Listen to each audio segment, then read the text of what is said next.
তারপরে আমি দুস্তরে বললাম, দোস্ত রে এটা তো বগানা, আমাদেরকে অনেক কান ঘুরাইয়া সাইরা এইভাবে আমাদের সামনে আস্তে আস্তে এটা ফাল্লাইয়া গেছে আমরা চোখের সামনে, আমরা জান দিয়া দৌড়াইয়া সাইরা বগাটা ধরতে পারতেছি না। এটা হুট করে বিকাল 5:30 বাজে, টিপ টিপ বৃষ্টি পড়ে। তখন মনে করেন যে আমরা ভাই বন্ধু সবাই ক্রিকেট খেলতেছি, ক্রিকেট খেলার সময় বৃষ্টি নেমে যায়, টিপ টিপ বৃষ্টি পড়তেছে। তারপরে আমরা খেলাটা বাদ দিয়ে দিই। খেলাটা বাদ দিয়ে দেওয়ার পরে তারপরে সবাই আমার ভাই বন্ধু চলে গেছে। চলে যাওয়ার পরে আমরা দুই বন্ধু, আমি আকরাম, আমার ছোটোবেলার ফ্রেন্ড, আমরা দুজন আমাদের দরগা বাড়ি, নিঃস্বরাইল দরগা বাড়ির মেয়েদের মাজারের কাছে দাঁড়ানো। তখন সন্ধ্যা হয়, তখন মনে করেন যে আমাদের চোখে একটা বগা আসছে, বগাটা লাইলের মেয়েদের দাঁড়ায় রয়েছে। তখন বগাটা দেখার পরে আমি বললাম, দোস্ত বগাটা একটা ডিল দে। বগাটারে একটা ডিল দিল, বগাটা লড়লো না। তারপরে আরেকটা ডিল দিল, কিন্তু বগাটা লড়লো না। তারপরে আমি বললাম, দোস্ত বগাটা দুইটা ডিল দিলে বগাটা লড়লো না, আচ্ছা 3 নাম্বার বার একটা ডিল দে দিই কিও। তৃতীয়বার যখন ডিল দিল বগাটা তখন ফাল্লাইতেছে। তখন আমি বললাম, দোস্ত বগাটা আমার মনে হয় কেউ মনে গোলাইন মারছে, হয়তো ল্যাং হয়ে গেছে, চল আমরা বগাটারে গিয়ে ধরি। বগাটার পিছনে পিছনে আমরা গেলাম হাঁটতে হাঁটতে। যাইবার পরে বগাটা মনে করেন যে আমাদের চোখের সামনে আস্তে আস্তে ফাল্লাইতেছে, কিন্তু আমরা জান দিয়া বগাটারে দৌড়াইতেছি, কিন্তু আমরা কোনো রকমই বগাটারে ধরতে পারতেছি না, বগাটারে কোনো রকমই ধরতে পারতেছি না। তারপরে বগাটা মনে করেন যে আমাদেরকে নিয়ে উপর নিচ থেকে উপর দিকটা ঘুরাইছে, ঠিক আছে, একটা আড়ার ভিতরে। তখন আমরা মনে করেন যে নিজের নিয়ন্ত্রণ নাই, আমাদের কাছে মনে হয়েছে আমরা অন্য জগতে চলে গেছি। তারপরে প্রায় আমাদেরকে একবার, দ্বিতীয়বার, তৃতীয়বার ঘুরাইছে। ঘোরানোর পরে আমাদেরকে হয়রানি করছে অনেকক্ষণ। হয়রানি করার পরে তারপরে তো মনে করেন যে হঠাৎ আমি দেখি বগাটা মনে করেন যে আমার সামনে আর নাই।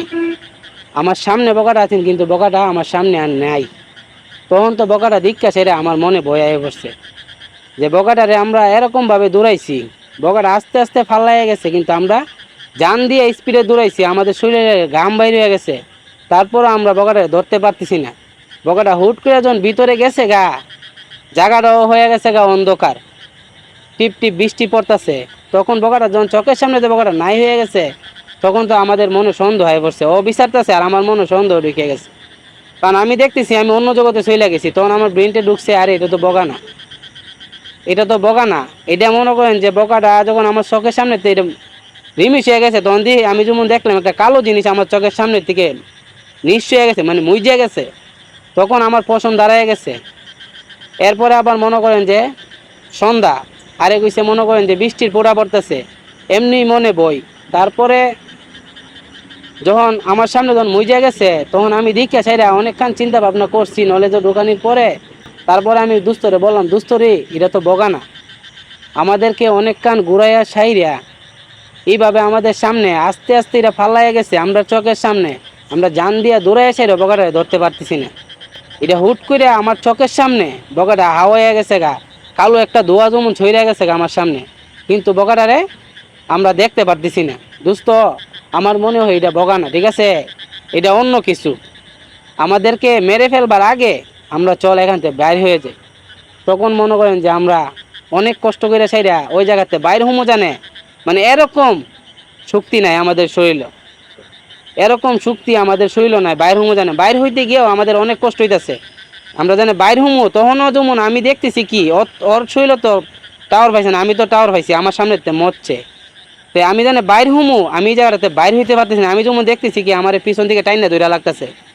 তখন আমি অনেক কষ্ট নিয়ে, আমার বাবা ছোটো থেকে আমার শিক্ষা দিছে, কোনো বাবা কোনো আলগা জিনিস দেখলে তুমি কখনো ডরাইও না, ডরাইবা তোমার গার মটকাই লেব, তুমি ডরাইলে তোমার গার মটকাই লেব। তুমি মনে সাহস রাইখা, ঠিক আছে, তুমি আস্তে আস্তে আগাইবা, কিন্তু ডাইনও তাকাইবা না, বামও তাকাইবা না, পিছনেও তাকাইবা না, তোমার সাহস নিয়ে তুমি সামনের উদু তাকাইবা, সামনের উদু চলার পথ হাইটে যাইবা, কিন্তু পিছনের দিকে তাকাইলে তোমার গার মটকে লেব। তখন আমার বাবার কথা মনে হয়েছে, আমার বাবা আর বেঁচে নেই দুনিয়ার মধ্যে, কিন্তু আমার বাবার কথাটা মনে হয়েছে।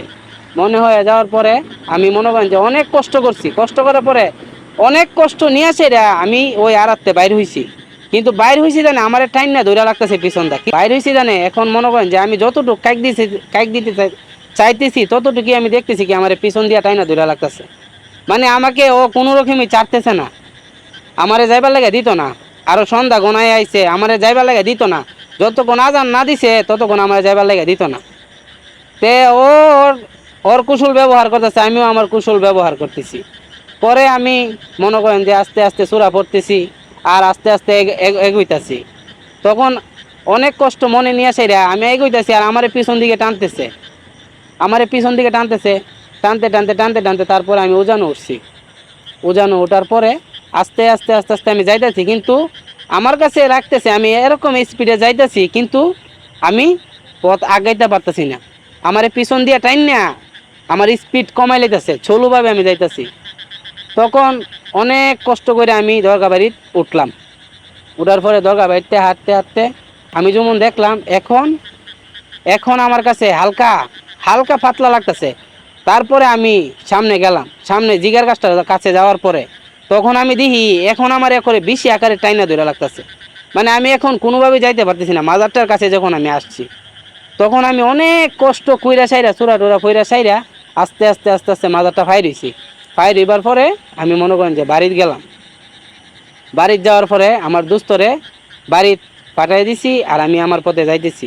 যাওয়ার পথে আমার দিকে অনেক বিপদ আসছে, মাগার আমি পিছন দিকে তাকাই নাই, কারণ আমার বাবার কথা আমার মনে আছে। পিছন দিকে আমি তাকাই নাই, আমি যাইতেছি যাইতেছি। তারপরে যাবার পরে আমি গিয়া আমার মারে বাড়ি থেকে আমি ডাক দিছি, সিল্লি মারছি। পরে আমার মা বাইরে এসে ঘর থেকে মা কইতেছে কিরে কিরে ফুত কি? আমি কই আম্মু ইমুন ইমুন। কি? কই আম্মু আমি তো গেছিলাম হেন ক্রিকেট খেলার জন্য, গেছি পরে একটা বগারে দেখছি, বগারে এটা দিছি। পরে বগাটা আছেন অনেক কান হয়রানি করে আমরা সামনে বগাটা মজ্জা গেছে গা। মজ্জা যাওয়ার পরে কালো ছায়া মনে আমি দেখলাম একটা কালো ছাই সইরা গেছে গা ছাইরো বাজদা। তখন আমি আড়াতে বাইর হমু জানে আমার এরকম শক্তি নাই। মানে অনেক কষ্ট করে সাইড আমি উপরে উঠছি। আড়াতে উপরে ওঠার পরে তখন আমি দেখি দরগাবাড়ির মাজারটার কাছে আইছি। মাজারটার কাছে জিগার গাছটা আছে, মোটা একটা জিগার গাছ। তখন আমি যেমন আম্মা দেখি এখন আমার আরো বেশি মানুষ ধরে লাগছে, কবরস্থানে এখন আরো বেশি মানুষ আমার ধরে লাগছে। তারপরে আম্মারে বলার পরে আম্মা কো পুত্রে তোর কাছে তো তোর শরীরে তো আলগা জিনিসের নজর পড়ছে। আচ্ছা তুই চিন্তা করিস না, তুই এখানে দাঁড়া, আমি গরম পানির ব্যবস্থা করতেছি। তখন আমার মা গরম পানি বসাইল। গরম পানি বসানোর পরে গরম পানি সিদ্ধ হলো। সিদ্ধ হবার পরে আমার মা আমাকে গরম পানি দিয়ে হালকা ঠান্ডা পানি মিশিয়ে গোসল করালো বাইরে। গোসল করাইছে আমার মা ভিতরে নিল, ঘরের ভিতরে নেবার পরে রাত্রেবেলা আমার উর্ফেদা অনেক হয়রানি গেছে। ঠিক আছে, আমি ওই দিন রাত্রে মনে করেন যে 1 মিনিটের লাগে আমি ঘুমাইতাম পারিনি। আমার উর্ফেদা অনেক হয়রানি গেছে। মানে আমি জানি প্রস্রাব করতাম বাইরে, এরকম সাহস নাই আমার মনের ভিতরে, এরকম সাহস নাই। আমার আব্বার আমি ডাক দিয়া লয়েছে রে বাইরেছি। মানে আমি যেমন দেখি আমার ওই সময় আমি টিনের ঘরও থাকি, টিনের ঘর ভাঙ্গা লাইতেছে রাত্রেবেলা, টিনের ঘর ভাঙ্গা লাইতেছে। আর কতক্ষণ পরে পরে এই ডালের আওয়াজ শোনা যাক। তখন আমার মনে আরো বই। পরে আমার বাপে আমার মাতার কাছে বইসা সাইরা মাতাত মর দিয়ে কইতেছে বাবা মনে সাহস সাহস রাখ, বাবা আছি তোর সাথে, তোর মনে কোনো বই নেই। তারপরে আমার উপরে মনে অনেক হয়রানি গেছে ওই দিন রাত্রে। যাইবার পরে সকাল হয়েছে, তখন মনে করেন যে আমি নীরবে কোনো জায়গায় দাঁড়াইলে আমি যেমন দেখি আমার ডাকে, আমার ডাকে, আমার ডাকে। তারপরে আমি অনেক জায়গার মধ্যে আমার মা বাবা আমার লয়ে গেছে, লয়ে গিয়ে সেইরা অনেক কবিরাজ টবিরাজ দেখাইছে। দেখানির পরে তারপরে মনে করেন যে ভাই আমার আস্তে আস্তে ওই আলগা জিনিসের নজরটা যেন পড়ছি, ওই নজরটা আস্তে আস্তে আস্তে আস্তে কাটছে।